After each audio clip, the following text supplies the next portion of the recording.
Earnings. This is Michelle Schneider, Mish, Chief Strategist of MarketGauge.com, coming to you on the close August 29th of the U.S. markets. And we have a lot of stuff coming out. We certainly have already begun with some numbers, starting with the JOLTS report showing that there are actually fewer jobs available, which I think is probably a good sign. All of that becomes relatively irrelevant because, as we know, and what we've seen over and over in this market, is that price rules and price pays.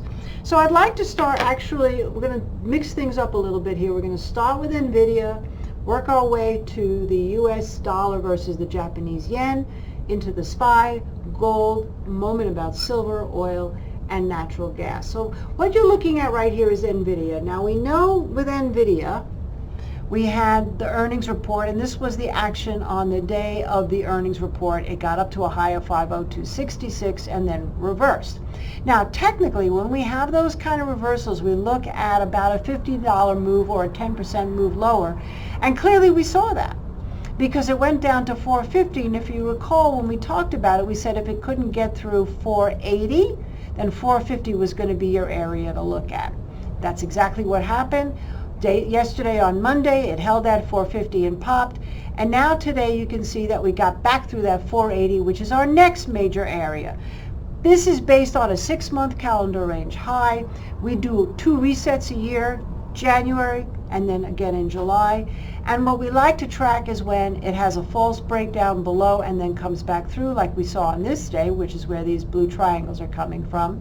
And conversely, if we get a move through, what we're going to be looking for now, and what's going to be very important, is whether or not this can hold above its 6-month calendar range high, which is at that 480, 481 level. If it does, then I would think it's probably inevitable that we take out that 502.66 and continue to work higher. Since we'll be in uncharted territory, who knows, always employ good risk-taking and good profit-taking along the way.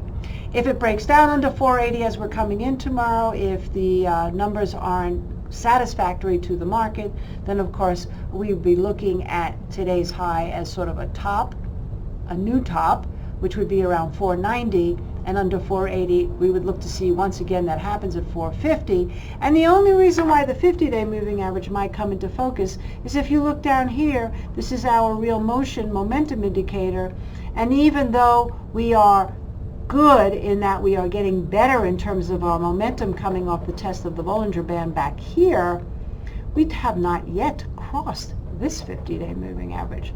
This is a bearish momentum indicator. Not necessarily the end-all be-all, but respect that this will have to clear that 50-day moving average in momentum, as well as the leadership against the SPY.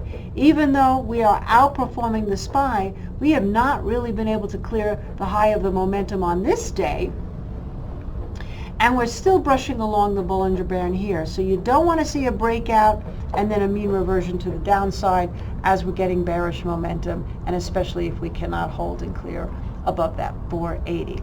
Okay, let's move on to the S&P 500 cash.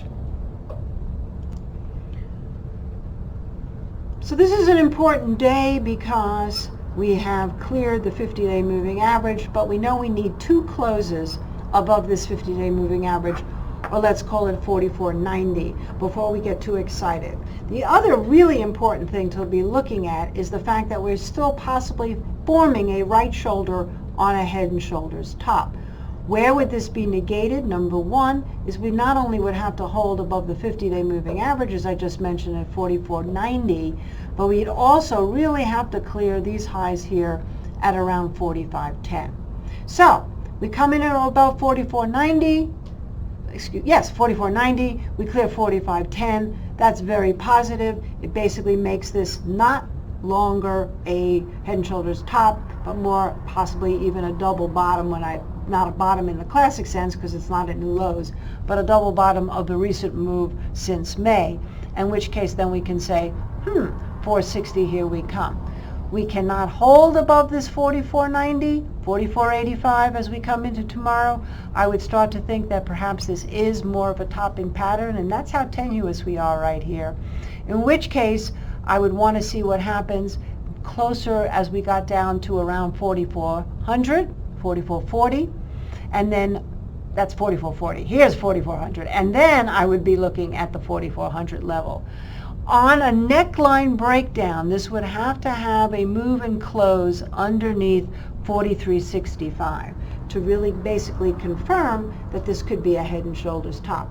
If that's the case, you take the measured move from the high to the low, so it would be about a move from 46.40 down to around 43.60, and that would be about a $300 move. Think about that.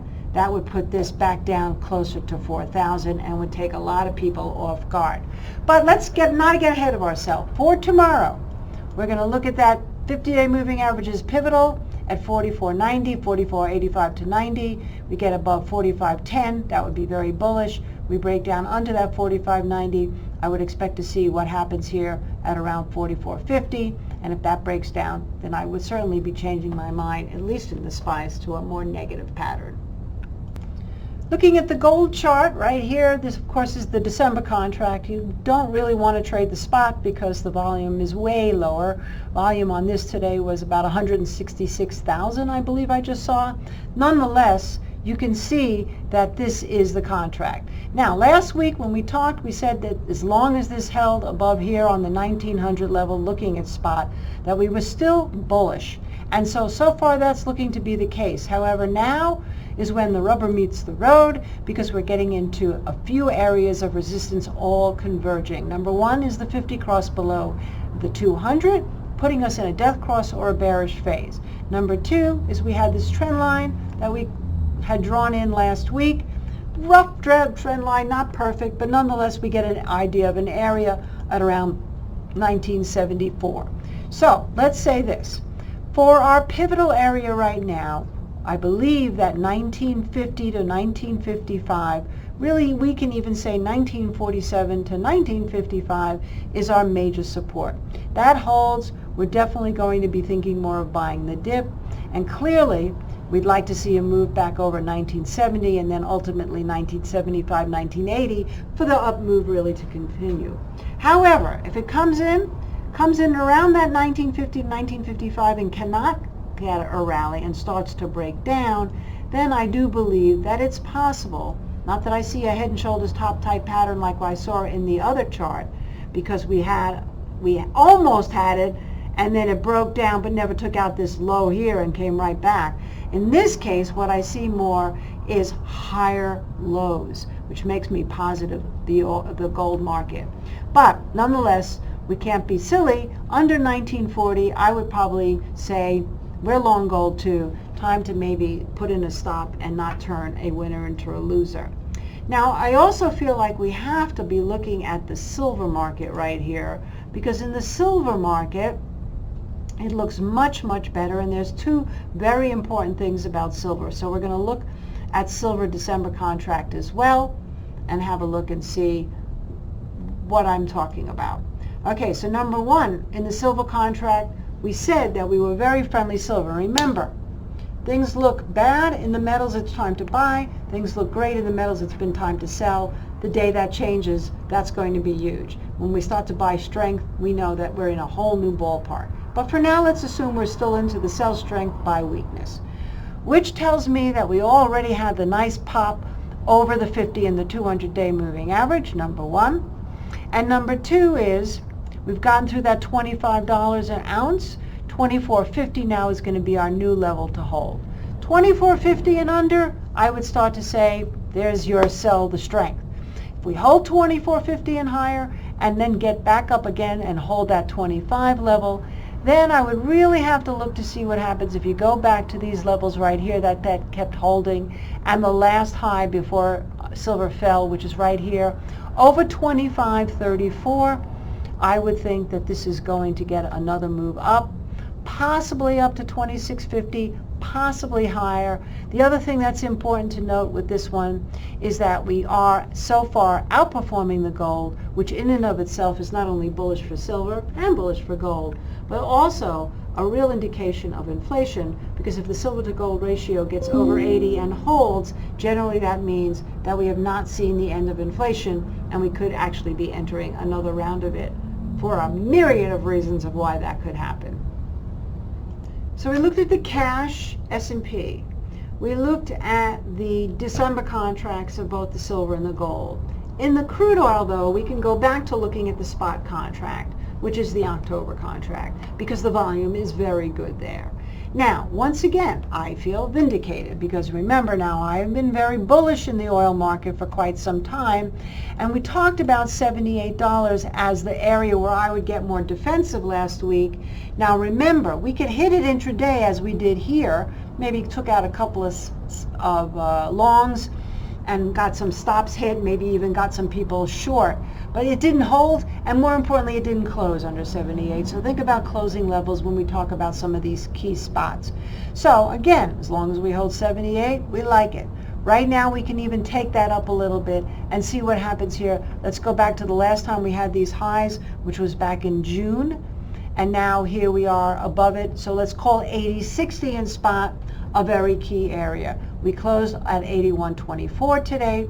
We continue to hold 80-60 down to 80. That would be my real first area of caution.